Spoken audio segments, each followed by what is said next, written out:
Salam sejahtera saudara yang dikasih Tuhan. Apa kabar Anda hari ini? Semoga masih setia dan bersemangat berada bersama dalam perjalanan 40 hari masa puasa Prapaskah dengan tetap setia mewujudkan 40 hari berbuat baik. Tentu tidak berarti setelah lewat 40 hari nanti kita tidak lagi berbuat baik. Ya, kita hanya berusaha mengingatkan diri kita sendiri melalui latihan rohani, agar kita tidak hanya fokus pada diri kita sendiri. Ya, kita mau membuka mata untuk melihat sesama kita, orang-orang yang Tuhan izinkan ada di dalam kehidupan kita, atau orang-orang yang kita jumpai meskipun sesaat di dalam hidup kita. Mengapa? Karena bisa saja Tuhan hadir melalui diri mereka untuk menjumpai kita. Saudara, jika kita hidup berpusat pada Tuhan, dan puasa sebenarnya melatih kita untuk itu, maka kita akan lebih peka akan kehadirannya. Omong-omong, apakah saudara sudah membaca Mazmur 27 yang merupakan bacaan kita pada hari ini? Membaca dan merenungkannya? Apa yang saudara peroleh melalui pembacaan dan permenungan itu? Saudara, apapun itu adalah baik jika kita membagikannya kepada kawan atau kepada saudara kita yang lain. Apa yang kita peroleh? Sebuah kesaksian? Karena bukankah Mazmur 27 sendiri merupakan kesaksian iman Daud? Jika saudara perhatikan dengan baik, secara umum Mazmur adalah ungkapan iman yang otentik, apa adanya dan konkret. Saat pemazmur sedang galau, takut, sedih, kecewa atau sebaliknya, gembira, bersemangat, hati mereka diliputi ungkapan syukur dan lain-lain, maka mereka mengungkapkannya dan jadilah Mazmur seperti yang kita kenal pada saat ini. Indah bukan? Ya, Mazmur adalah kesaksian iman yang otentik. Namun kadang-kadang Mazmur juga merupakan doa.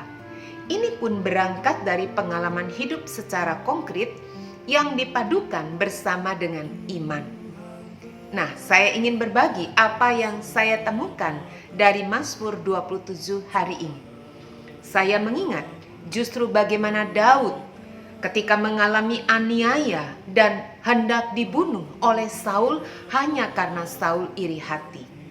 Meskipun tidak disebutkan latar belakang Mazmur ini, tapi kita ingat peristiwa itu bukan?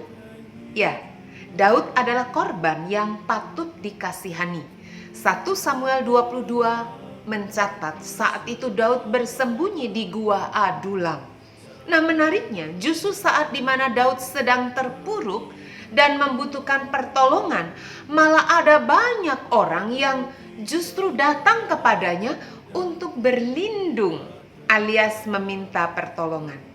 Mari kita periksa 1 Samuel 22 ayat 2. 1 Samuel 22 ayat 2 mencatat, "Berhimpunlah juga kepadanya setiap orang yang dalam kesukaran, setiap orang yang dikejar-kejar tukang piutang, setiap orang yang sakit hati. Maka ia menjadi pemimpin mereka. Bersama-sama dengan dia." Saudara tahu ada berapa? Ada kira-kira 400 orang. Wow, apa artinya ini? Jelas mereka datang kepada Daud karena mereka sangat berharap Daud dapat menolong mereka. Nah, pertanyaannya, jika Anda menjadi Daud, apakah Anda akan menerima mereka? Menerima mereka yang membutuhkan perlindungan? Mungkin kita akan berkata, "Lawang hidup saya saja susah kok. Bagaimana saya bisa menolong orang lain?" Saya tebak demikian bukan? Untunglah Daud tidak seperti kita, Anda dan saya. Ia justru menerima mereka. Dan kelak kita mengerti, merekalah yang dipakai oleh Tuhan menjadi pahlawan yang melindungi Daud berjuang bersamanya bagi keadilan. Sungguh ajaib.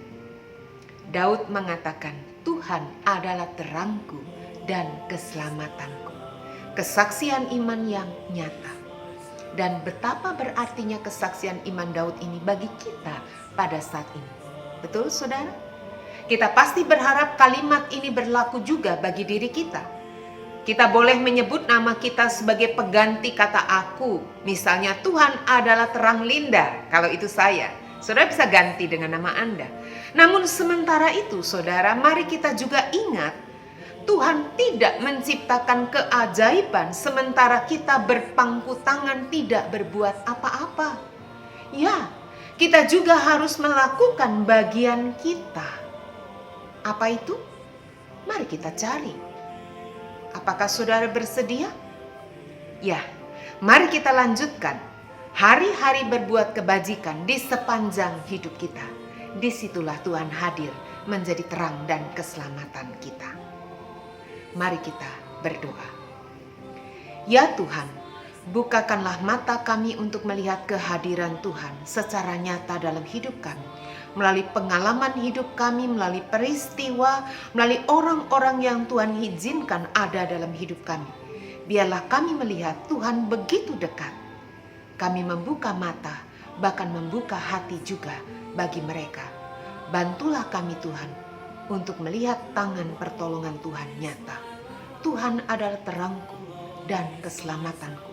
Kami mau ini menjadi kesaksian iman kami juga. Kami percaya dalam nama Tuhan Yesus. Amin. Selamat melanjutkan perjalanan 40 hari masa Prapaskah. Tuhan memberkati kita.